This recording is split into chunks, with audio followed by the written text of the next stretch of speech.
Welcome back to another episode of the Do You Remember podcast. My name is Adam Anwar. I am your host, and today I'm joined by the sat-down stand-up comedian, Jonny Brook.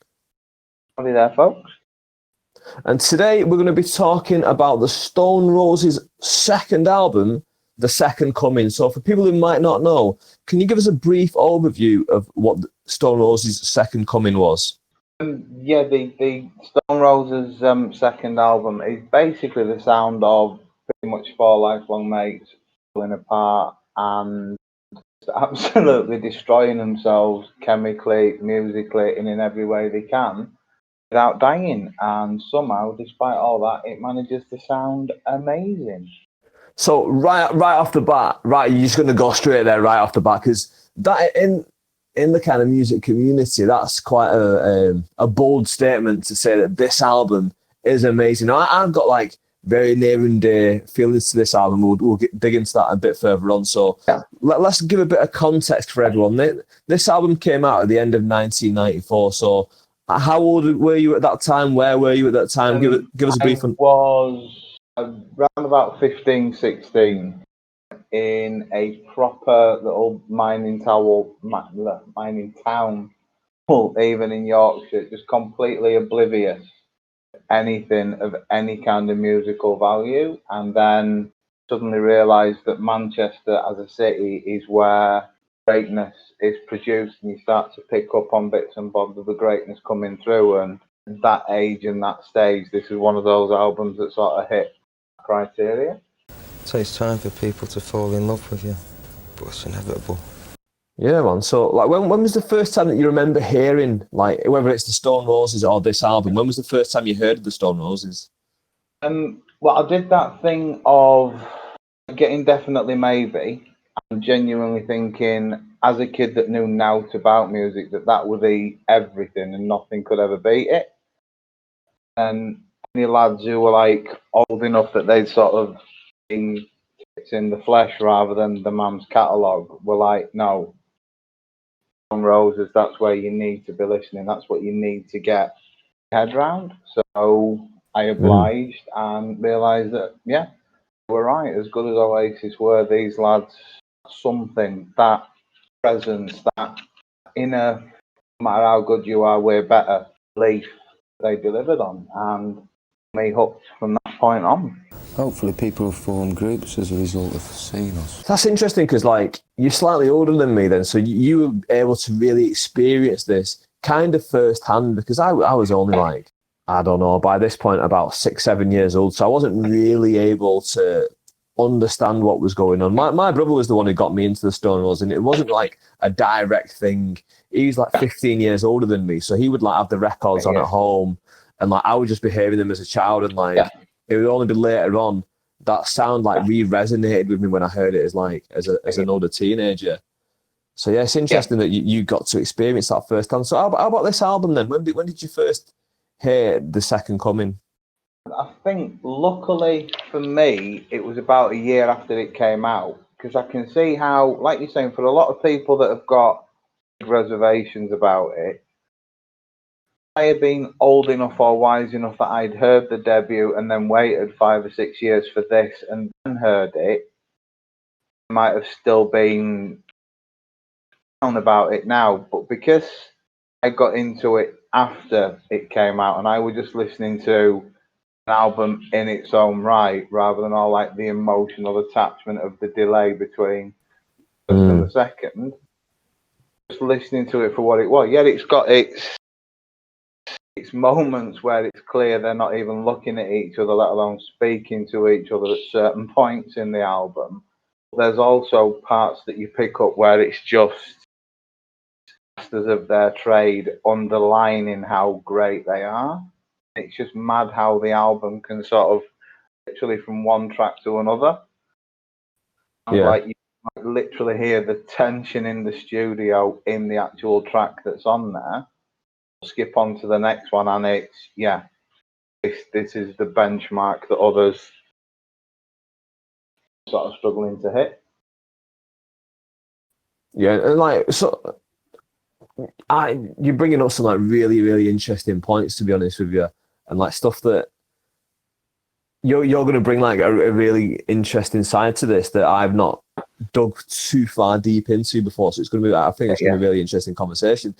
So when you first heard it, was it a case of like a mate gave it to you, you bought the album? Like what was the situation going on? I think it was a case of they kept playing like 10 Story Love Song on the radio. Yeah. Thought, right, I don't know what the rest of the album's about, but if that's the only track on there that's worth listening to. So I sort of waddles into HMV and feels rather proud that I've got the album, the bag, and this is it. I'm going to get home and get on with it. And then I'll start off with the opening track, and it's like, what is this? Have I sort of picked the wrong thing up? What were I looking at? What have I done? Because it's just weird, because you basically, 4-minute intro of just feedback and forest noises, and it's just like, Yeah.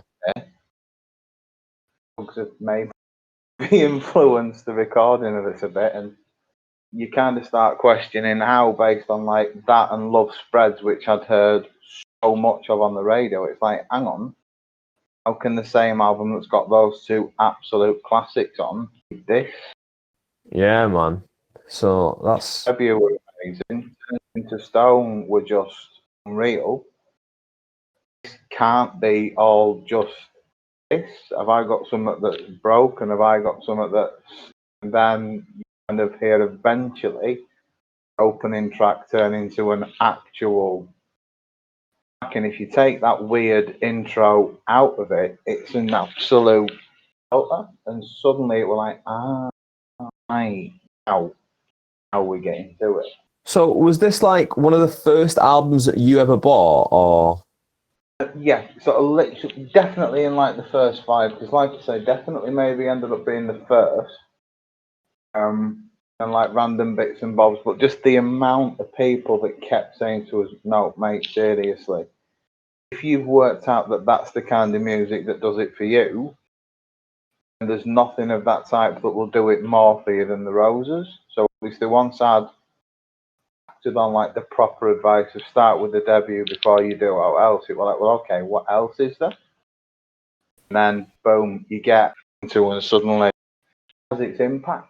Like I said, I appreciate my impact as someone that just picked it up after it came out, rather than someone who had to sit at home waiting for 5 years, wondering, when's it coming, when's it coming, when's it coming? Is it going to have another like 8 Fool's Golds on it? And then it turns out to be the absolute opposite of that. And it's just like, I get to appreciate it for just what it is, rather than anticlimax to what everyone spent all that time waiting for.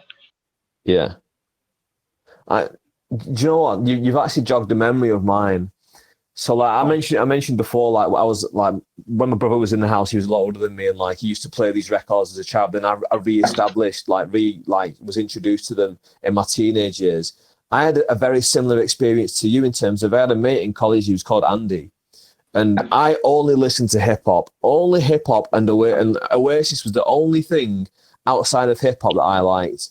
And he said, listen, if you like Oasis, wait till you hear the Stone Roses and the Smiths. Your mind's going to be blown. And I was like, yeah, whatever. And I thought it was, that kind of hipster thing that happens where like whatever the popular thing is, they want to tell you about something else. And I thought it was just that. But after a few weeks, I was actually at my grandparents' house where my brother had lived before, and some of his stuff was still there. And I was helping him paint. And because I was helping him paint, like I had nothing to do, like just painting. So I just went upstairs because I knew my brother had some old tapes there, and I found the complete Stone Roses on tape, and like some of the greatest hits of the Smiths. And I just put the complete Stone Roses in, and I was just instantly hooked back in. And like, yeah, so I mean, I've got a lot to thank for it. It's I know it might sound like a really bad comparison, but it's like the musical equivalent of Spice. No sort of gradual process. Once you've experienced it, you're hooked on it. It's just immediate with this stuff. It really is quite a addictive thing. It definitely isn't. You make a great point as well, like, because you didn't have to wait all those years for the second coming. You kind of picked it up around the time that it came out. You didn't have that anti-climax feeling. And again, I remember buying The Second Coming when I was in college. And I remember telling one of my mates who, like, he'd been listening to Stone Roses for a few years, and he said to me, he said, listen, it's not that good. But I had listened to it a few times at this point when I'd had this conversation with him, and I was like, I understand what you're saying. It's not the debut album, but like I thought it was pretty decent. Like, so yeah, and again, it's got this very kind of not toxic, but it's got a very like sharp belief from people about this album, and it's a very sharp contrast between the two albums because everyone's always very quick to praise the debut and then quick to shit on this one. Oh yeah, big time. It's because say pick someone like say Primal Scream as an example. They'll have massive differences between say that you'll pick out the collection and another. Yeah. But they'll have at least had maybe 2, 3, 4 albums between that transitional gap. The Roses just seem to go literally from sweet to sour, obviously in like a 6-year span, but in 2 albums, and it was just like, how did you leave us with like Fool's Gold and come back with this? What did we do wrong? What should we apologise for? Yeah, definitely. And again, that makes perfect sense as well. Like I said, Primal Scream, they had like a gradual change over, let's say, 6 years. Whereas Stone Roses, they couldn't have the gradual change because they were going for all the legal issues and stuff like that. They couldn't make those 3 albums in between. So by the time they turned back up on the scene with this second album, they've changed as artists, and obviously the chemistry was no longer really there. There was that fallout, and they were trying to mash something together for us. And it is, do you know what? Whenever I think of that legal issue they had in those years, it makes me really bitter that like I feel like we were robbed of like what could have been, even if it's just 1 or 2 other like stellar albums. We were just robbed of it, and if it was a gradual phasing, people might have loved this album more as well. Absolutely, because I know a lot of people say that about, like, say, the Oasis third album, that because it came out in like this absolute tidal wave of hype, and then not many of the tracks were as good as the B-sides from the singles building up to it, died under the weight of its own station. So kind of similar to this, but it's one of those things where I remember watching like the Shane Meadows film about the reunion. In that like initial, was it Warrington they did? Like that initial like warm-up gig before. Yeah, I think it was, yeah. It was just watching them do I Want to Be Adored there and thinking exactly what you've said, that had they have not signed a management deal with a man who was basically carpet salesman, there's a parallel universe somewhere out there if you believe in that kind of thing. And had they assigned any kind of management deal with someone who had any understanding of to manage any band, let alone one of the best of a generation, different this could have been had they not been of their own future by really.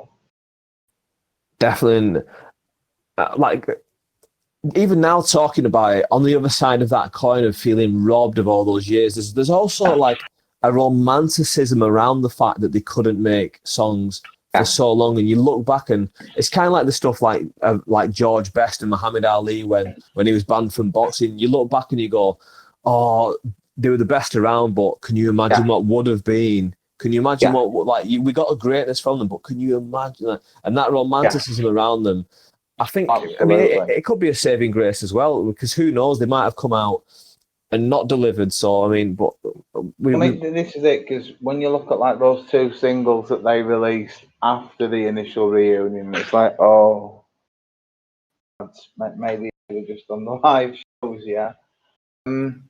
It's that awkwardness of when you've had a record company that said to you, here is payout you never expected after the last one wasted, give us some new stuff. You then contractually obliged to get back into the very environment that tore you apart in the first place, and obviously it tore them apart again because, again, while we've had no official announcement that they are no more, it's been a good few years now since they did any of the live shows, and Ian Brown's done his solo stuff since. It would appear that the next gets divorced and need a payout. Yeah. We might have seen the last of them for now. So, have you ever seen them live? I've been incredibly lucky on that front because while I was a bit too young to get out and see the actual Second Coming tour, I managed to see them Eaton Park, Finsbury Park, Wembley, and First Direct in Leeds when they did the comeback stuff. So Nice. the amount of times I saw them for the band who, especially live, has a front man who, I think as I described it, Action Man's wallet can hold more notes than Ian Brown can. The career delivers this stuff with completely makes up for that. Of him and how he does it. That means you don't even care that he can't sing, because shows I've been to, everyone's so moment of what they're seeing and what they're witnessing after all the years that they imagined they'd never get to see it, that just they're miming with not a word coming out because there's so many people singing it at him. Yeah. Hear him anyway. So it's just, I remember the last time I saw them in Leeds, I went with a daughter, and there was just this weird moment where we sort of turned and looked sideways, and we're just seeing thousands upon thousands of people that are all just as one scream like made of stone back at him, and it was just like it's as old as it is, but even now still have impact on people who both heard it first time round, came out, and also people who've got into them since, like the daughter who you were born the best part of decades after these tunes have come out. They're so good that any of us could, but yeah, there's just something about what they delivered as a live package between the four of them that just takes it to levels it never should do based on how bad he is at his job. But proper little interesting thing that kind of made me love this album more is when you're in a couple, you always have this agreement of if you meet certain celebrities, you can do stuff and there's no comeback. We were off to see the Seahorses and got talking to some lads in a bar.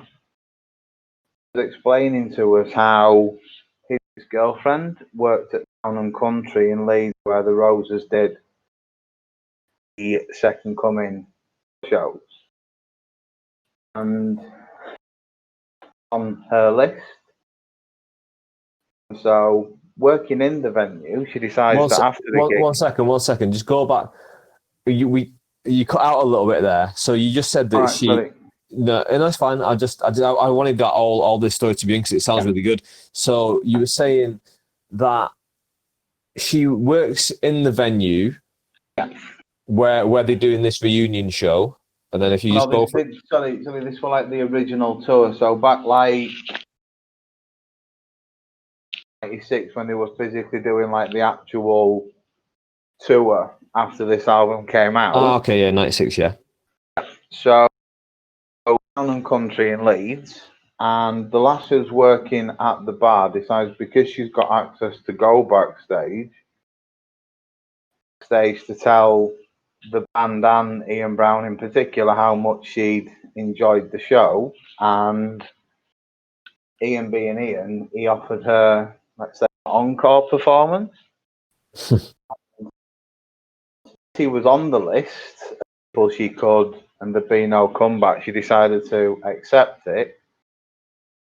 Her boyfriend at like 3 o'clock on a whatever weekday morning, and he answers the phone in a panic, thinking, "God, what's up with her? She's ringing us at this time."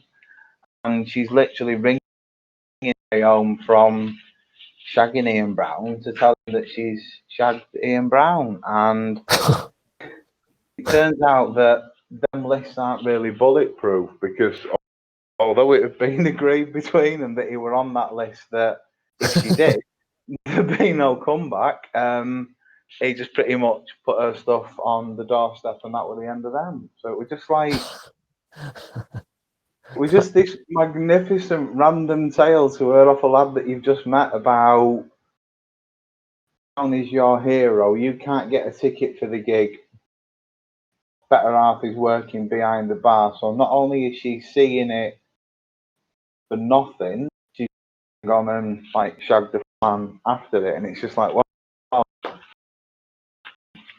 sort of business in the world. So it was just like such a random tale of such a beautiful moment, and it was like, yeah, this is album that's just full of stories on number of levels. That's wild. Like you are, like for me, though, you always hear about these lists, and they feel like they're a bit of a myth because like they're never going to happen, anything like that. So to hear that story, like she's not just seeing them for free; she's getting paid to see them for free. She ends up going backstage, does that with Ian Brown, calls a fella, stuff's on the doorstep. Don't want to see you again. That's madness. It's like you say, we all draw these lists up as if whoever, insert appropriate name, when they see you wandering through town, is going to think going on without a taste of that. Draw these lists up because it's never going to happen. So for her to actually ring him, be like so proud of the fact that she's like ticked one off, and it was like, oh, this is amazing. It's one of them things that, because it was the tour that, like, as we know from like everything that was said about them, absolutely dying a death at Reading and really finishing everything painfully. This tour was sort of showing signs of that throughout, but it was just the fact that when everything's falling apart around him, he's still going to make the most of gooey-eyed bar girl that wants to thank him for the set he did. I think that's a classic rock star, really, isn't it? That's That's it. And well, my stories of going to see the Stonewalls is a really tame in comparison. I think I saw them probably the same gig as you. I mean, they did like 2 or 3, but I went to Heaton Park, so I don't know if we were there the same night. And then when they did like the next round of like reunion shows, I saw them at the Etihad as well. I can't remember who I went to the first one with, but I remember whoever I was with, I got separated from them, and I just ended up like, this is fucking like, I was just with 2 smackheads basically, like just. And then they just happened to be from like my part of Bolton where I grew up, and like, I was like, oh fuck it, I'll just hang out with these guys, I suppose. I just remember, I know we went on the Sunday because that was the 3rd straight day of people being bored of queuing for the toilets. They turned like a mound into. Now I only found this out as I like stepped across it, slipped in some, and just went flying through like half an acre of just nothing but mud, basically. So my mate is looking back at me as in, I love you to bits. This is a glorious day, but I'm not writing off my trainers to come back in there to get you. Yeah. This Australian just basically walks into it, pulls me up by one arm, which with the size of me is no small achievement. Don't worry about it, mate. Enjoy your night. And I was just like, this is the most experience ever, because I'm literally into the park where it's all happening, and I am covered in knows what. I'm just still too excited by what I'm here to see to even be bothered about what I'm covered in. And then it was just like, this is unreal, because then you hear stuff fire up, which when you've seen a few live shows, is the sign that they're coming on after this, and just that anticipation that builds up, and then again, like you say, just that mass reaction that you see, that no matter who they are, whether it's some 15-year-old kid or some 50-year-old accountant who was there for the first part and he's back for his second go at it, giddiness that runs across these faces is just, so it's like, yeah, this really is the one. Yeah, because I'm pretty sure it was that first time that the Whalers like supported them as well, and like, Sure it was. yeah, to see the Whalers live, like, and like obviously Manchester for me is like a stone's throw away. So to not really have to make too much. The only effort that there was to make sure I was up and on time and getting the tickets.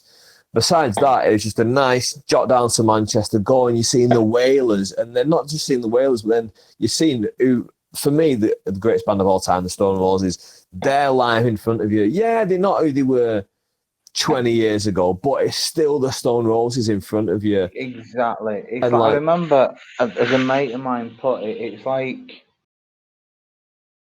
opening notes to one of the tracks we'll talk about in a bit, 10 Story Love Song. It's like, it's notes, you can't sing it. I'm looking around however many tens of thousands are at Eaton Park, and there are strangers each other singing guitar notes because they're so lost in the moment they never imagined they'd see.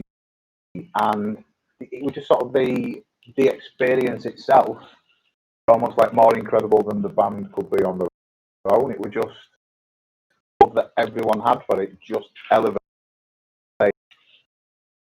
like any live. yeah, definitely.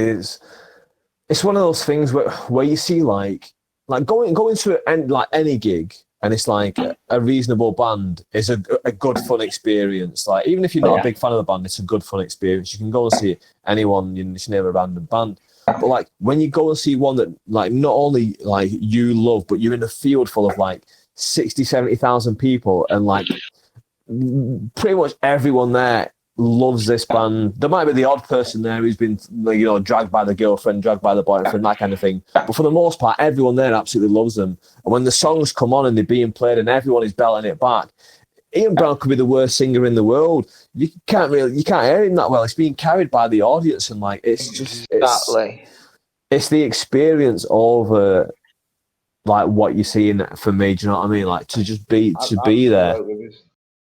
That weird shared feeling, that shared experience that you've got closeness to these strangers around you that is the 8 minutes that you've been together. Because for how much the crowd's been moving about, the only time you might spend in your life with them is like the debut and a track off this album. But for the eye contact and the connection you had during those two tracks coming out, you're closer to this absolute stranger than most of your family, and it's just a magical band that can have that much of an impact on people, that just by doing what they do to an audience, the people in the audience are just lifted like what else can do? Not legal anyway. Definitely. So, right, let's break into the album then. So you've already kind of covered Breaking Into Heaven, but we'll just dive slightly bit deeper into it if there's anything else you want to talk about on it. So, Breaking Into Heaven, you mentioned the long intro at the start, which again, when I was a kid and I used to hear these long intros on songs, I used to like upload them to my iTunes and just cut the intro out because I couldn't be doing with it. So for the longest time, I kind of forgot there was like this mega long intro on this song because my copy of it didn't have it anymore. And then re-listening to it today, I was like, oh yeah, it does have that really long intro, doesn't it? But this would like genuinely, I thought, is this broken? Is this what, why, how, where, when? And then once you actually get into opening lyrics and you suddenly realise is someone trying to indulge two massive egos pulling in opposite directions in. They've given Squire his guitar stuff, given Brown his experimental recording of random noises and tried to sort of mix the two as a introduction to like how experimental to this album are. And then once you Yeah. actually physically get into like the lyrical delivery and the musical element, because when you look at individually and collectively Squire, Rennie, Manny, masters of their trade, and when they had it in them to actually work to get their skills together, produce something that was unreal. Definitely. Do you know what this album reminds me a little of? You know that game that like kids play where like they'll draw something and then they'll fold it over, and then the next person has to draw something underneath. And then when you open it up, it's like a mishmash of a picture. Everyone's done their bit, but you couldn't see what everyone else is doing. That's a lot of the times what this album feels like, that like everyone's, like you say, pulling in different directions. And that is absolute perfection, to be fair. I can't think of any better way to describe it than that, because everyone's got a direction, but no one's got the same one. And it's just yeah, the way that it all around and falls apart. There's just, I don't think that's like beautiful and painful about it at the same time. definitely. Like, and the song itself, like you mentioned before, if you can ignore that long intro where like it is kind of what's going, like what am I listening to here? Like I don't understand what's going on. It's a nice song. You can get into it, but like to open it, it's very brave to open an album up like that, because if I don't, do you remember? I mean, you remember this probably better than I do, but like in like HMV and places like that, they would have like the album and like some headphones that you could like listen to, like a sample of the album. If you was like thinking of buying this song and you just put this, thinking of buying this album, you put this album on, and that was the first song you hear, you give it like a good 30, 45 seconds, like, what the fuck is this? You probably, and it was very brave, especially at the time. Now we live in this whole like, in this day and age where people can, like you say, iTunes, Spotify, skipped up, boom, and gone. Yeah. Like you say, to have been away for as many years as they have and decide what they're going to come back with is a second mishmash, a 4-minute mishmash of nothing. It's just, that were the Roses. They never really had a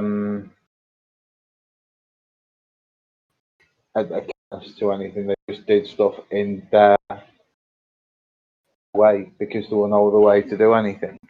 Yeah, and on top of it, it's an 11-minute plus track. I mean, that. Listen, there's no song in the world that I want to listen to for 11 minutes. I don't care what it is. Like, do you know what I mean? Even for how bad that intro is, that's still only 4 minutes of it. So even after that, minutes is still those reasons why I'm one of those people that can't stand Champagne Supernova, because it's just so up itself for how long it lasts. It's just like, it don't need to be that dramatic. I love it. Even I'm thinking, does it really need to be this long, lads? Does he really need to have taking that intro out of the equation 7 minutes of this? Exactly. Weird way to start it. Definitely. And then, like track 2, we've got Driving South. So, in comparison, this is a very short song. It's a full 5 minutes, which is a decent amount of time for a song. But in comparison, very short. What are your thoughts on this one? I just remember it being one of those where I suddenly realised that Rennie really, really is just a gifted drummer, because just something about that beat that he applies to it that the other two musicians are on 4 minutes, but it's one of those where I suddenly realised on that fool's gold level, here's a lad who on his own can just set the tone, exactly what makes them a band that's better than. And it was just like that sensation as a kid that even if someone ain't like the headline name of the thing, talent in it can still be the thing that stands out. Oh man, I'm in love with his drumming. You know, Rennie is absolutely fantastic. There's a time one time as a kid. This is just a completely random story. I must have been a teenager. A guy came to the door like a window cleaner, and like he looked like Rennie, and like I don't know why. I just remembered now, and like Yeah. I remember thinking to myself, that can't be Rennie. Like It can't be. that can't be. But like, yeah, just. Oh yeah, I was in like even to this day I'm in love with his drumming. For me, he's my favorite drummer of all time. You can say Travis Barker's maybe more intricate and stuff like that. I like Travis Barker's really good, but like for me, Rennie's my absolute favorite. I just remember there was this one random thing. There were loads of book about the Roses after they split that I read, and there were one of the journalists that had like followed them all through everything. Yeah, Literally from their first session through to the point at which he went through the legal process of removing himself from the band. Had his drums reskinned once. They were like, you can't begin to imagine what a sign that is of how incredible he is at his art, that only one occasion throughout his entire Rose's career, his drums need to be reskinned. And it was just like, I know just in what I hear is amazing, but if industry types are blown away not only by the sound of what he does, but by how him doing it as well as he does, marks him out as so different to anyone else out there doing it. definitely, man. He's quality and like. And, you know, this song "Driving South," you know, it's got a lot of kind of like selling myself to the devil kind of vibes, isn't it? And like, it's got the lyrics where like the devil's giving him a phone number to ring, and then the end of the song it finishes with that you can hear a phone being dialed, and they kind of saying, "I'm ready to sell my soul to the devil." And yeah, it's not. They always seem quite willing with that whole sort of connection thing. They were quite, bless them, just to think it's our boy. Yeah, I've seen Stone Roses described as being like a very biblical band. I mean, obviously, like they've got "I Am the Resurrection" and stuff like that as well. And then on this, they've got but and again, I never really thought of it until I heard that. But I suppose it's definitely something worth thinking about. They do play on a lot of different symbolism kind of things, especially Elizabeth, My Dear, obviously on the album before. Big.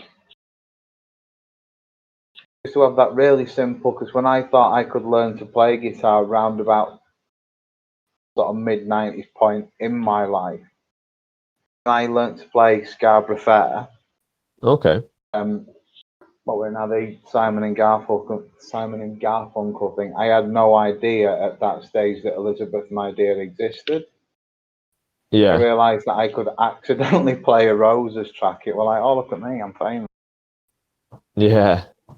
It was just weird, but when you actually listen to them lyrics and see how these boys felt about life and passions they had for the good, the bad, and the ugly of what made the country what it is, it was like, okay, they not scream political.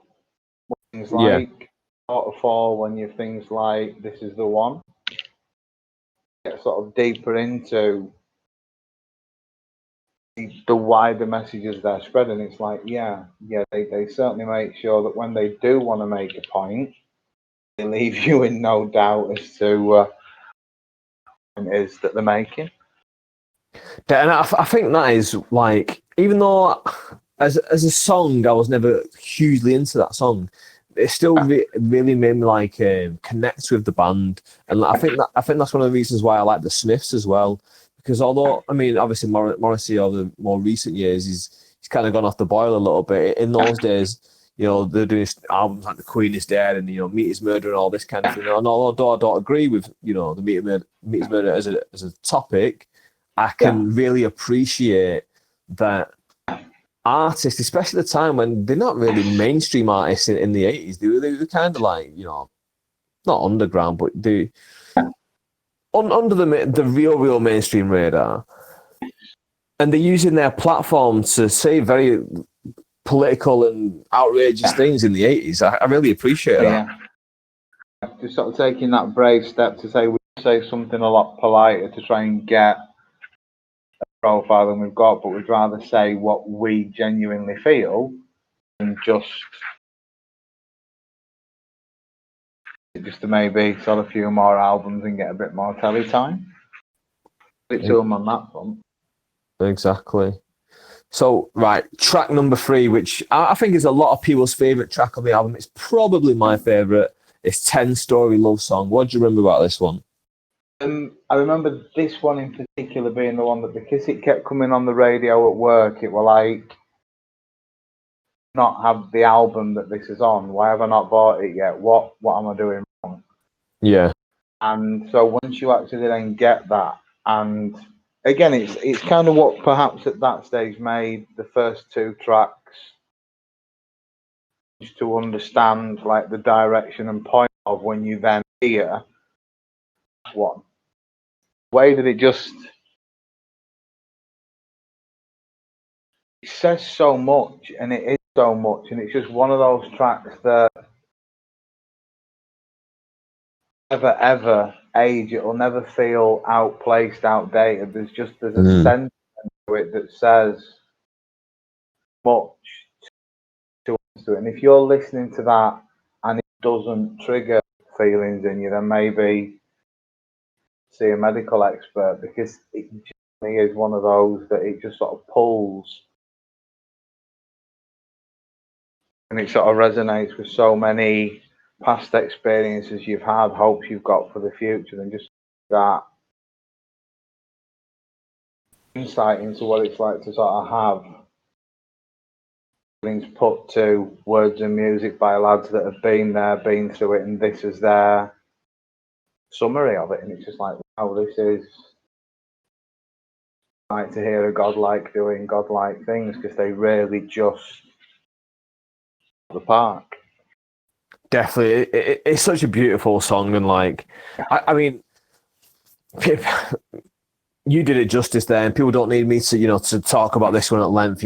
I think everyone who knows the Stone Roses appreciates this song. This song is one, especially on this album, that doesn't get a lot of love. This is a song that really, really does get a lot of love. So, track number 4 then, Daybreak. What do you remember about this one? A statement that sums up the next 3 or 4 tracks on the album. It's almost like indulging the front man. Yeah. To be such a massive step away from the guitar heavy, musically influenced opening 3. This is more sort of the experimental play around. Not unimpressive, because some of them are quite impactful, like the track after this one. But I think Daybreak, from what I read, there was like a case of Sprayer, Manny and Rennie were just literally improvising in a studio and they recorded it. Yeah. Daybreak came about, and then basically they wrote the lyrics and Ian Brown put that over the top of. So days and years that they would have wasted with their bickering, and your perfect description before of like people doing different bits to a picture till it made no sense. It was just a nice sign that when they actually physically got in the studio without trying to murder each other, it was something that they could, just with their understanding of each other's wavelength, put together and create something that had quite a catchy little perspective work to it. And then obviously Ian being Ian, he's put his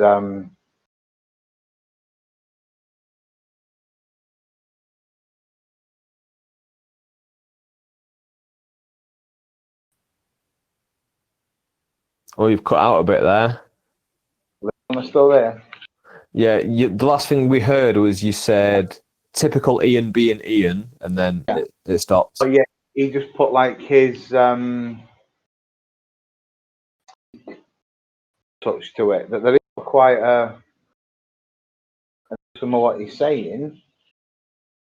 For me, at least, you kind of get that feeling that it's not something that was like The music pretty much came in part, and then he's just written something that he thinks.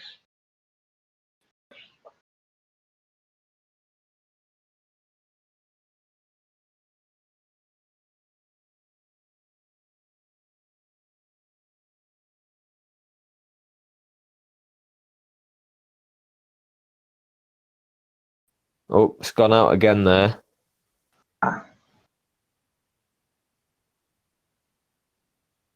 Hello. Oh, mate, yeah. Oh, there we go. Got you back now. Yeah, some of that cut out, but I'll fix that later on, I suppose. Yeah, nice one. But yeah, no. Do you know what? You made a really good point about bringing that stuff up. That apparently they were just in there, they were just kind of jamming. Because when I was listening to this earlier today, it sounded, this album as a whole, not every single song, but like a lot of the songs did just sound like a jam session. It just sounded like a jam session, and like not like there was a real kind of master plan to this album. It was just kind of like, oh, let's just kind of go in there and just just see what happens, and we'll just throw this together. I think this was it. They were like the famous money quote. He said that at one point, because we had like Geffen money, we were just literally turning up at the studio and we'll write an album as we record it. Like financially, the most expensive way that you can record an album, and the only way that we could seem to do it, because we couldn't any other way to try and move this forward. It's like if we weren't in the studio in the same building. Yeah. It's like a proper insight into just the like the Gareth Evans stuff and just the absolute mess made of like moving from the one label to the other, and how the whole thing sort of fallen apart as they went through it. Yeah, definitely. It really did seem like that kind of movement was kind of like a, like have you ever seen those kind of like old maps where it shows like what things probably looked like before earthquakes years and years and years ago? And then it shows like the island breaks off and now it's in the middle of nowhere, modern day, but in the old days it was connected. It kind of feels like that's what's happened, doesn't it? That there was an earthquake. This was like one kind of continent before, but now they've all kind of drifted off and like they're kind of all over the place. And you said like, go on, sorry. This was it, because they were talking about how they were pretty much all Man United fans. And there was this story I heard that in like this gap between the debut and this album, record label gave them all tickets to see United in the Cup Winners' Cup final against Barcelona in Rotterdam, and for the most of the lads, a paid trip to Holland. We're in, but Squire decided to stay at home with his missus. There were many saying it were like that's when we first started to realise that we all lived on one street. We could literally just nip in and out of each other's houses and lives with no issue at all. And suddenly, John's moved in with like stockbrokers in Cheshire, and as that whole brother in arms thing is in away from you, and it were kind of a massive surprise to hear that when you look at some of the tracks and some of like the absolute madness, the gap and the recording of the album. But when you listen more and more to it, like you say, it becomes clearer in tracks that you can hear like that emotional distance between them come out in tracks where it's just clearly different people doing 4 different things, and God knows how many producers in the end all together into something that resembles actual track. Yeah, and you mentioned before, like these 3 tracks, they kind of feel like that everyone's indulging Ian Brown a little bit. So the next two after Daybreak are Your Star Will Shine and Straight to the Man. So Your Star Will Shine, it's kind of like a very nursery rhymey kind of song, isn't it? It's like someone singing to the daughter, and obviously it's got a very dark twist at the end. And then you've got Straight to the Man. So what are your memories of these 2 songs? I mean, pretty much Star Will Shine, you've hit the nail on the head for that one. That it's a nice one. Like the initial message to it is happy one. And then, as you say, as you get to the end, it's like, okay, that's a little plot twist. Yeah. It at least has some element to it that you feel there's an actual message trying to spread. The feeling that Straight to the Man is pretty much, I don't get to record this, then I ain't in today or next week or next month. It was just sort of a Mavics. If we don't, God knows when we're going to get done with the rest of this. So it just kind of feels like really literally a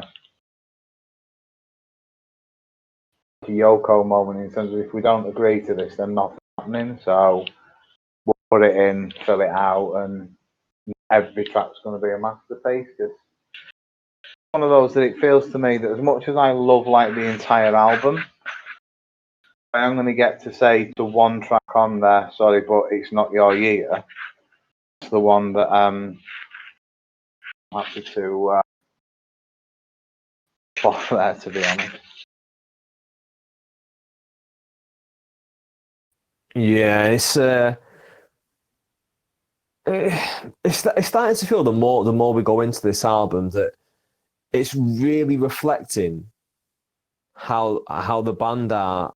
No, it's definitely, there's something in, no matter what the song is about, there's always sort of an undercurrent of where the band were at emotionally with each other that seems to come in the product. There's a few exceptions, like 10 Story in one of the tracks that we'll get to at the end, Love Spreads, where that seems to be polished,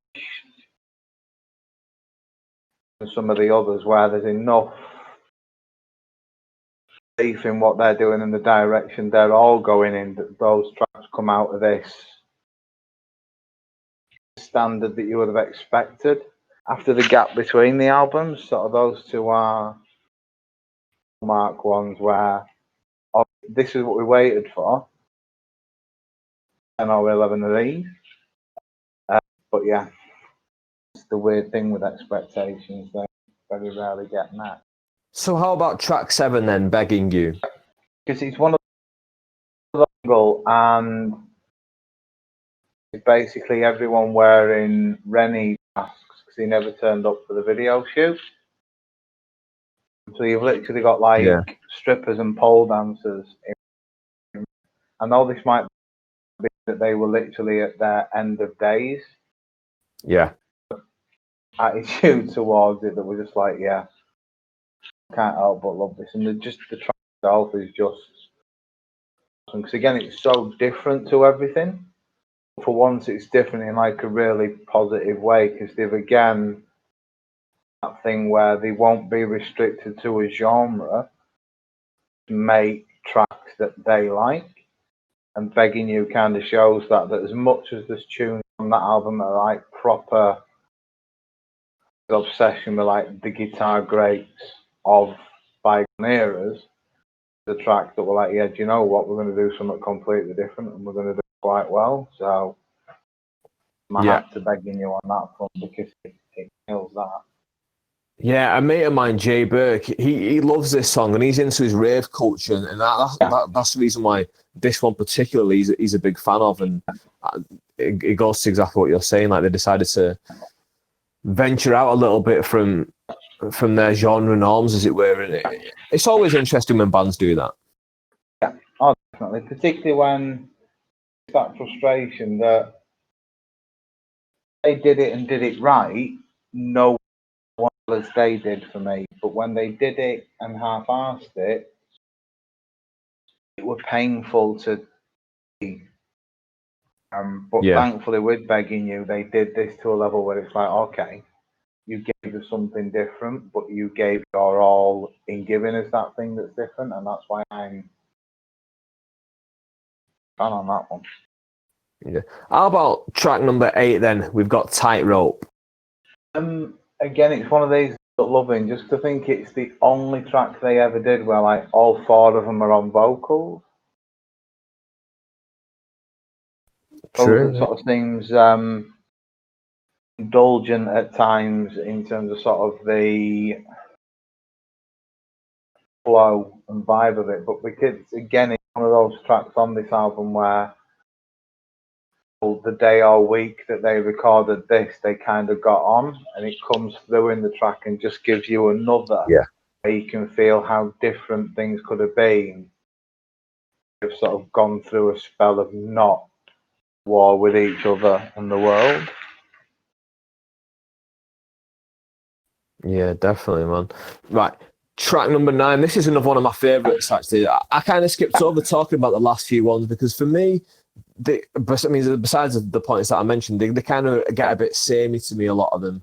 But track number 9. Nail on the head for that. Yeah, track number 9 for me is another one of my favourites, Good Times. I mean, without sounding redundant, it brings up like positive feelings, this song, like as the title would suggest. Absolutely. It's another, similar to what we said about Tightrope, it's another where we're on that same page. There's no miscommunication there's no, as you touched on earlier, 4 kids drawing 4 different pictures on one sheet of paper. This is one band with a shared vision of how to deliver what they want to put out there, and it comes through in every note, in every element of what they do. It's showing this is how good they can be. They're all in this together, and everything about it starts is just, and it's one of those things why, like you say, I saying that in terms of Rose's albums, this is, people like you say are just like completely aghast at that. They're like, "What are you on about?" Talked about today. You kind of point out the individual tracks on the album. If you listen to them just as, in the case of this one, 5 and a bit minutes of music, not of anticipation. Yeah. And a few that I've kind of won round on that level, but for the most part, they just look at me like deranged. But yeah, for me, it's like that underline how good an album is. The album definitely has its high points, and the next track as well, track number 10, kind of the flip side of Good Times, because Good Times is quite a positive one, whereas Tears is kind of a bit more of a downbeat kind of one. But again, another one that I actually quite enjoy. What do you think about Tears? I do proper love it. Again, something about it that you kind of see where there's strong elements of both, that they're giving Ian Brown lyrically stuff that he can work with and stuff that he can put amazing personality of his through, and that comes across really well. Also know this is one of those tracks that kind of goes into the coffin, in that because Squire was so, I'm going to have my 4-hour 18-part guitar solo and it will be played so loudly that you as the singer can't hear yourself. See how as a studio track it's amazing, but you can see how as a live one it played its part in pulling them apart. But in terms of the quality of something to listen to when playlist gods decide that's one that it's going to shuffle into my ears, I'm going to spend like the best part of 7 minutes being a Spotify customer. Definitely. And track number 11, then, How Do You Sleep? Again, this is kind of a nursery rhyme one again to me, this one. What are your thoughts on it? Again, this is one of those where I was truly getting into this, particularly if we look from like in you onwards, how consistently amazing it were getting when How Do You Sleep kicked in. Hang on, this is like amazing, and I realised it one of those that I'm getting to the end, rewind, get to the end, rewind, because it was just nowhere. Amazing. For some reason, it was like, because the tracks building up to this have been great, and it took me a while to kind of get to this stage of appreciate how good it was. almost kind of slipped under the radar because I know what comes after it. And just kind of thought, no, you're just slowing down me getting to one of the main reasons I bought this album.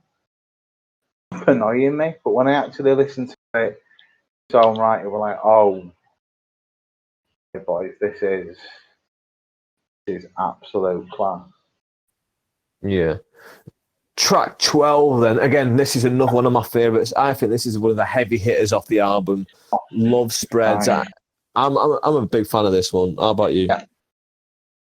Absolutely love it because it's one of those that I knew it was something amazing just from the impact of listening to it. I remember speaking to Oladu, who was like a guitar teacher at the time, and he'd been playing for like 20, 30 years. Never heard of him, and he's playing that, and he's like, I can't begin to tell you how good this is.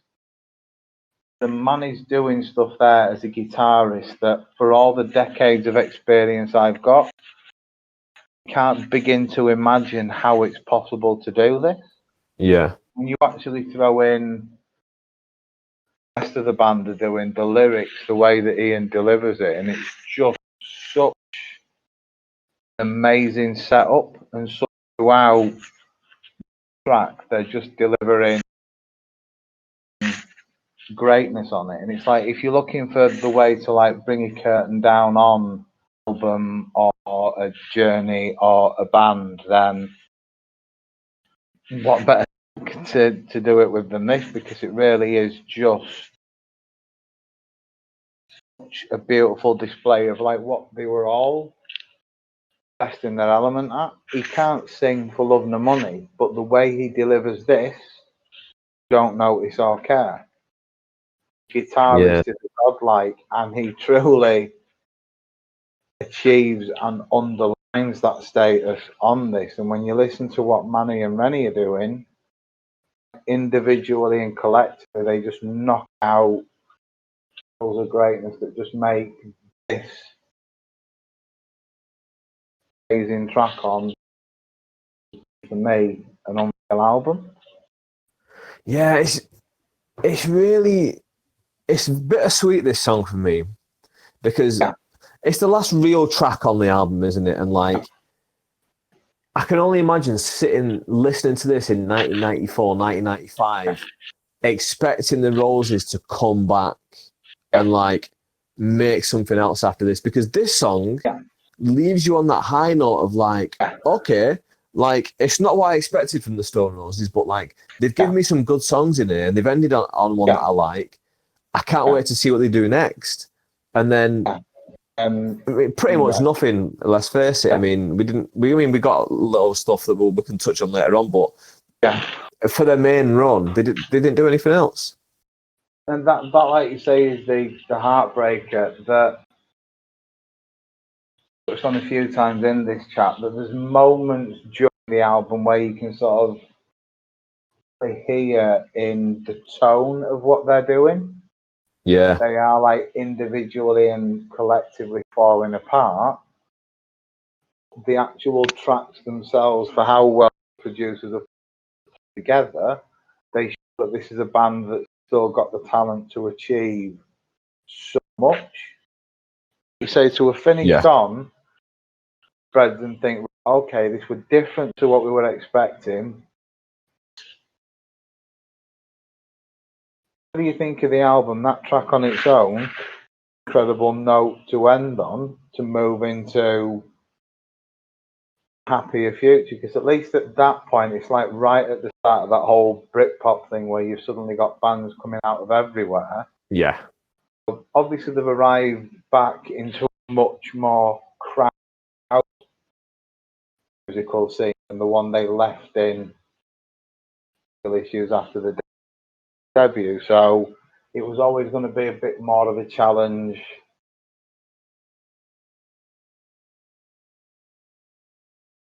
So many more bands in it, particularly when the other Manc bands you've inspiration impact on is about to launch a second album that's going to make them bigger than anything we've ever known. So it's a weird scenario in which, as a final track, like you said, it should have been a launch pad to glorious things, but it just seemed to be a happy note to drift into the abyss on, which were just really sad. It does. Do you know what it feels like to me? It feels a bit like the aging striker. Like the Stone Roses, like the former star striker, the best striker in the world, but he's just been on a long layout of injury. While he's been on a layout of injury, there's this new starlet coming up. And he's had a really good season, but not as good as you at your height. And that's Oasis coming up. And then there's these other players coming up as well, and all these other bands. And then finally, he's back from injury and he comes back. And he has flashes of brilliance in that season, but he doesn't deliver what you expect from that star player. Meanwhile, that end of that season, this young player comes across and Oasis with What's the Story and blows them out of the water and basically retires that striker. But this is it. I mean, everything you're saying there, it's spot on, and it just reminds me of like Falco at Man United when they signed him on loan. That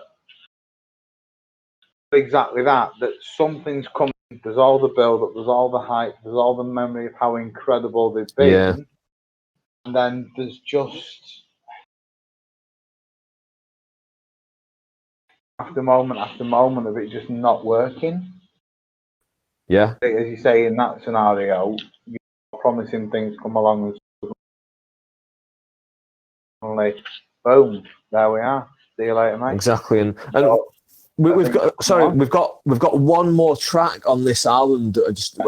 I've got to touch on this track, right? Because when I first heard it, I did not know of the concept of a hidden track. This is the first hidden track I'd ever discovered. And when I knew there was going to be a hidden track on it, I was really excited. Really excited. And then you hear it, and it's a bunch of farmyard noises and stuff like that. Yeah. I was like, what's going on? Why is this the lasting memory? Yeah, I straight up genuinely terrified by it because, again, way back to like olden times now, trying to explain to kids that CDs were what albums came on and you didn't turn them off, they'd keep playing. He fell asleep at the end of Love Spreads and got woken up long later by what would have been like track 57. Yeah. It is this hidden track of, like you say, just absolute and carnage. And do you know what? It's funny you say. It's funny you say that because I'm going to be careful with what I say here. But basically, when I was a teenager, I was around a friend's house, and we were doing something we shouldn't be doing, and and her dad came home. Oh no! Sorry, no. I thought her dad came home because I just heard this crashing of a noise happen, and it's this fucking track starting, and we both absolutely shit ourselves and and thought, oh my god, and then like when we realised what it was, we were like, because like you say, you forget the album, you forget you were listening to an album. Once this album's finished, you just forget, and then like. I don't know. 5-10 minutes later, you get woke up, and I like, oh my god, like I'll never forget that feeling. It's just a weird panic and unease, and because to explain to the kids of just like in say when that finishes on 12 for Love Spreads on the CD player, it'd end up saying something daft like track 84 because. Like so many random 5-second silent things would just keep this CD playing. So, like you say, 5-10 minutes later, when you've basically forgotten you were even listening to the album because of how long it's been quiet, this track 80 odd kicks in from nowhere, and it just literally sounds like how startled cattle would be if somebody robbed a farm, and it just comes screaming out of a speaker, and it's like. Fortunately, like you said, that said a lot more of what to expect from the Roses to this album than Love Spreads did. It honestly feels into like they were trolling us. It feels like the original yeah, Rick roll. It just feels like yeah, everyone's going to forget, and then we're just going to burst on with all these sharp yeah, noises that don't really mean anything. And like, what? yeah, Oh my god! Like, yeah, but yeah, right. As a whole album, we've touched on it, really well. It's been an enjoyable yeah. conversation. So, Oh, definitely. what would you give this out of 10? If you had to score this album out of 10, what would you give it? I'd always go a 9 on this, just because for the fact that there's only one track on there that I would see you later. But I think that the biggest compliment I can play this one is any album I listen to, I have to shuffle it because the original order bores me. But this one, 12, played as they released it because there's just something so beneficial to the flow that it comes in that just adds something to it that you lose if you shuffle it. Definitely, and because like you said, it was one of the first 5 albums you bought. I imagine this Yeah. holds such like a near and dear, like nostalgic feeling to you. Like, It's this weird thing of particularly sort of the angle that because sort of just completely under their own volition, the kid into it and have the sense to like love this and so many of what we call classics in this sort of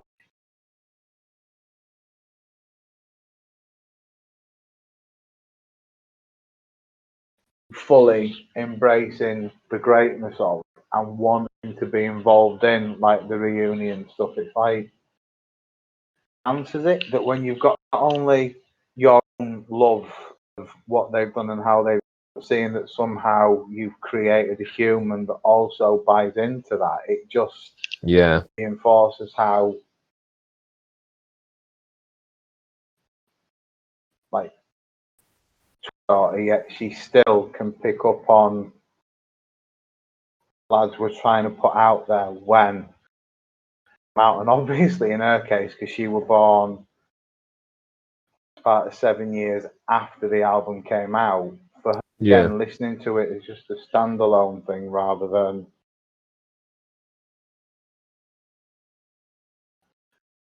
out that emotional baggage. She can just listen to it as an album rather than how else and just classes it as a masterpiece. Bless her. but I mean that's beautiful though. I mean, there's something that you had when you was a child, and that Yeah, you really enjoyed, and then you could experience at the time as well. Because I think that's really important when you can experience. Like, cause there's a lot of stuff in my life I experienced that wasn't very good, but because I experienced it as a child when it happened, I love it. And like to be able to experience this like when you was in those formative years, like create this relationship with it, and then like when you have your own daughter, and then she's creating her relationship with this yeah. album, and you can then share that together by going and seeing them live together. That's beautiful, man. It's one of them things that I remember. I mean, anyone that's ever seen us communicate via good old Facebook, we are as affectionate as Limescale. We don't really talk to each other in any kind of nice way at all. Mm-hmm. When it comes to like the gigs like this that we've been to, such an impact on us that,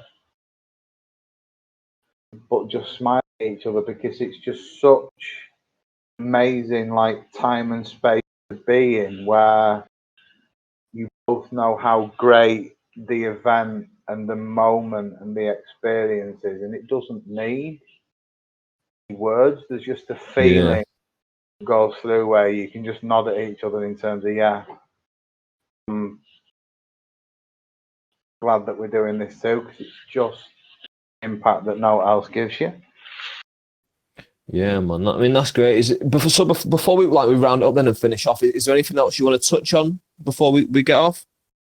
I just think for anyone that has listened to bits we've said about how disastrous the entire like deal and the legal dispute and what have you, have a look on YouTube after you've enjoyed this wonderful thing called Blood on the Turntable. And it's basically like an hour-long BBC thing about the rise and fall of the Roses and how utterly competent their manager was. He puts his side of everything across, and then they cut to Manny, and you can just see from the hate in his eyes, Yeah. reaction to how much lying Nobber did. So yeah, for anyone that wants a bit more of an eye opener for exactly how badly they were managed, that's a cool thing to watch. Definitely, I've seen that. It definitely is worth watching. But so for everyone else then who's listening, where can they find you? Where can they follow you? They can find us on Facebook, Jonny Brook, or there's the stand-up stuff on there, which is Jonny Brook the stand-up. Yeah, definitely go check that out, Jonny. But the sat down and stand up. But yeah, like unless there's anything else, cheers for coming on, mate. I've enjoyed having you on. Absolute pleasure, mate. An absolute pleasure. Right, top man. This has been Do You Remember, talking about the Stone Roses' second coming. I'll see you all soon.